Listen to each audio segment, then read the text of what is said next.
বিসমিল্লাহির রহমানির রহিম। যে যেখান থেকে দেখছেন এবং দেখবেন আমার লাইভটি সকলকে জানাচ্ছি আসসালামু আলাইকুম ওয়া রাহমাতুল্লাহি ওয়া বারাকাতুহু।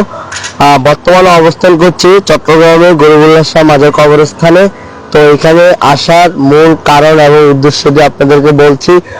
আমার কাছে একটি কল আসেন, লালখান বাজার মতিঝর্ণা ৯ নং গল্লির একটু সামনেই একটি ছোট্ট মামুনি মারা যান। ইন্না লিল্লাহি ওয়া ইন্না ইলাইহি রাজিউন। মাত্র ২৭ দিন পৃথিবীর আলো দেখেছেন।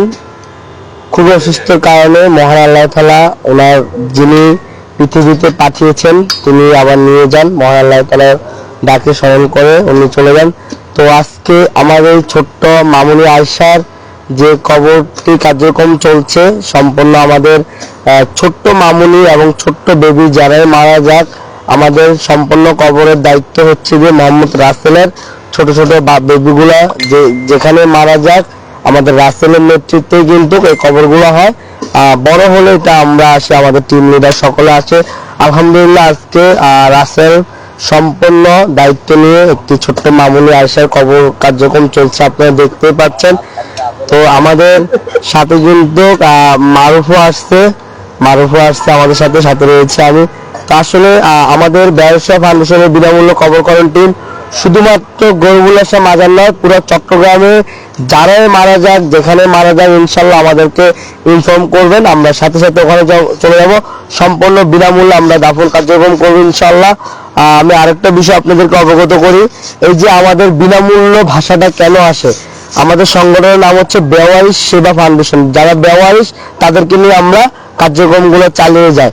তো আমরা যে যারা বেওয়ারিশ ধরেন না, যাদের গার্ডিয়ান নাই তাদের ক্ষেত্রে আমরা সম্পূর্ণ বিনামূল্য কবর করব এবং বাঁশ দাড়ি সম্পূর্ণ যা খরচ আছে ইনশাল্লাহ আমরা ওই খরচটা দিয়ে একটু দাফন কার্যক্রম করব। কিন্তু যাদের গার্ডিয়ান আছে তারা চাইলে আমাদেরকে কল করতে পারে, ইনশাল্লাহ আমরা কবর করে দিয়ে আসবো। বিনামূল্যে কাকে বলা হয়, যেমন রাসেল এখন কবরটি করতেছে, ঠিক আছে, মাটি কাটার কাজ, ঠিক আছে। সে যদি এক জায়গায় যদি মাটি কাটে তাহলে তার বেতন মিনিমাম ৫০০ থেকে ৮০০ টাকা আসবে। সেক্ষেত্রে এটা সম্পূর্ণ সে বিনামূল্য করবে। তো একটা কবর করতে হলে কিন্তু মাটি তুলতে হয়, মাটি কুড়ে কবরটা সম্পন্ন করতে হয়। তো সেক্ষেত্রে আমরা কারো থেকে পারিশ্রম নিচ্ছি না, ঠিক আছে, তার জন্য আমরা এটা বিনামূল্য নাম দিয়েছি, ঠিক আছে। তো আপনারা অবগত আছেন আমাদের এই যে সিরিয়ালে প্রায় ৪ থেকে ৫ জন মানুষ মারা গিয়েছেন। তো মহান আল্লাহ তাআলা সকলকে বাঁচিয়ে রাখুক সে কামনা করছি। সবার হায়াত ন্যাক করুক, সবার হায়াত দেখ, কারণ প্রচুর পরিমাণ শীত। এবং আমি একটা জিনিস লক্ষ্য করেছি, বেশিরভাগ এই যে সিরিয়াল আজকে ৪-৫ দিন ধরে যে মানুষগুলো মারা গিয়েছে প্রায় ৪-৫ জন, ওখানের মধ্যে বেশিরভাগ হচ্ছে যে অসহায় মা অথবা অসহায় বাবা, যারা বৃদ্ধ, ঠিক আছে, যারা বৃদ্ধ তারাই কিন্তু মারা যাচ্ছেন। যেমন আজকে মারা গিয়েছে ছোট্ট একটি মামুনি, ঠিক আছে, তিনি পৃথিবীতে মাত্র ২৭ দিন বেঁচে ছিলেন, উপরে চলে যান। আল্লাহ তাআলা ওনার কবরকে জান্নাতবাসী করুক সে কামনা করছি। তো আমাদের কবরটি কিন্তু আলহামদুলিল্লাহ দেখতে পাচ্ছেন অলরেডি প্রায় শেষ পর্যায়ে হয়ে গেছে ইনশাআল্লাহ।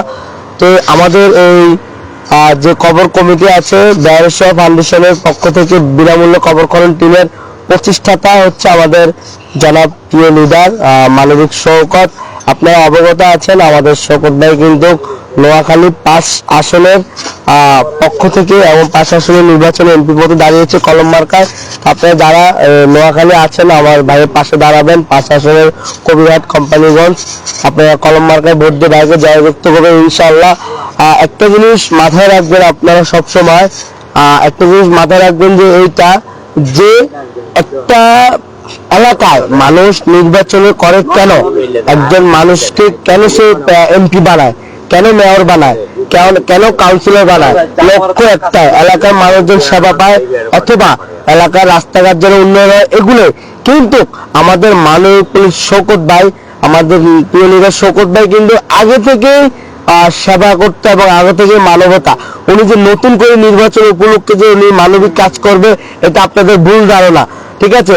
আপনারা যদি ওনাকে জয়যুক্ত করেন তাহলে সে প্লাস পয়েন্ট কোনটা পাবে, এই যে অসহায় রাস্তাঘাটে যেসব বেওয়ারিশ মানুষগুলো পড়ে থাকে তাদের জন্য একটি সরকারি মেডিকেল করবে। দুঃখজনক যে আজকে এতটি বছর হয়েছে একটি সরকারি মেডিকেল উনি করতে পারে নাই, এটা খুবই দুঃখজনক বিষয়।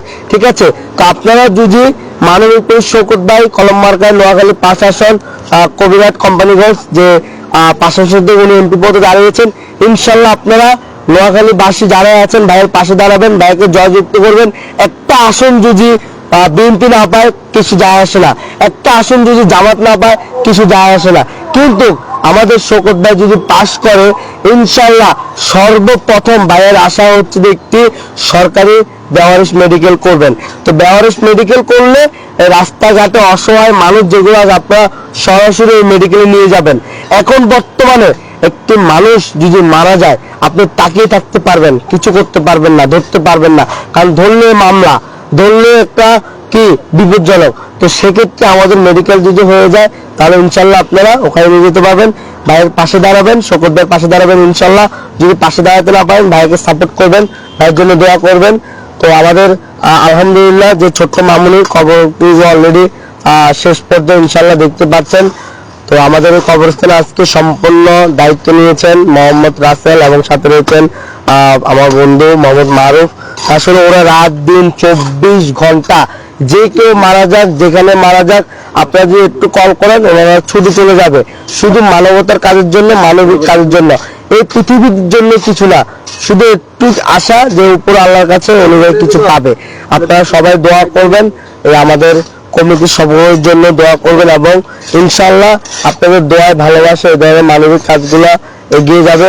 তো ছোট্ট মামুনি আসার জন্য দোয়া করবেন, যিনি মাত্র 27 দিন দুনিয়াতে বাসে ছিল, মহান আল্লাহ তাআলা ডাকে ইনশাআল্লাহ চলে যান। তো আলহামদুলিল্লাহ সম্পূর্ণ মামুনির কবরটি সম্পূর্ণ হয়ে গেছে। তো আপনারা যে যেখান থেকে দেখছেন এবং আমার লাইভটি দেখবেন সকলকে অসংখ্য অসংখ্য ধন্যবাদ জানিয়ে বিদায় নিচ্ছি। আসসালামু আলাইকুম ওয়া রাহমাতুল্লাহি ওয়া বারাকাতুহু।